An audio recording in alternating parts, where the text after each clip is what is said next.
আসসালামু আলাইকুম ওয়া রাহমাতুল্লাহি ওয়া বারাকাতুহু। আমার প্রিয় দেশবাসী, এই সময়ে যে যার পীর বলতে পারে।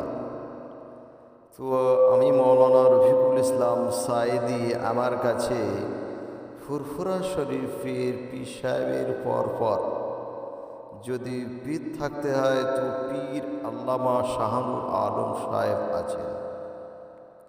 কেন?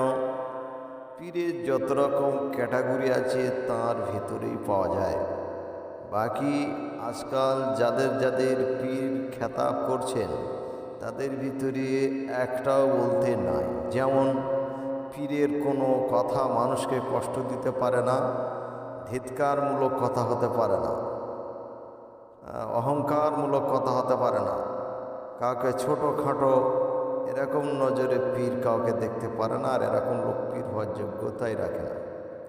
মানুষকে ঠেট মারা, মানুষকে ধিৎকার মারা, মানুষকে হেয় তুচ্ছ করা, এটা পীরের কোনো আলামত হতে পারে না।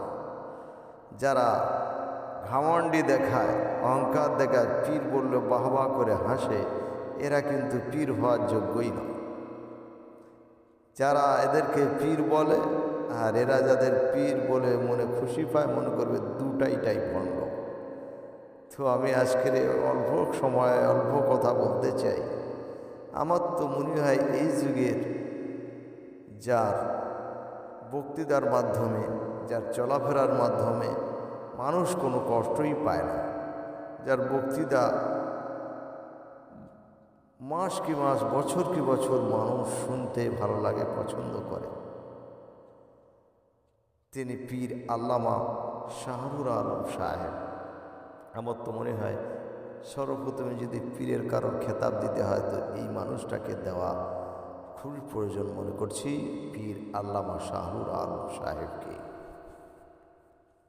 আমি জানি আমার এই কথাতে সবাই একমত হবেন না, কিন্তু আপনারা বক্তৃতা শুনুন, কথা শুনুন, কাছে যদি না যেতে পারেন, সামনে যদি না কথা বলতে পারেন, এই সমস্ত আলেমদের কথা শুনুন, তারপরে আমাকে কমেন্ট করবেন, তারপরে বলবেন আমি সত্য বললাম কি মিথ্যা বললাম।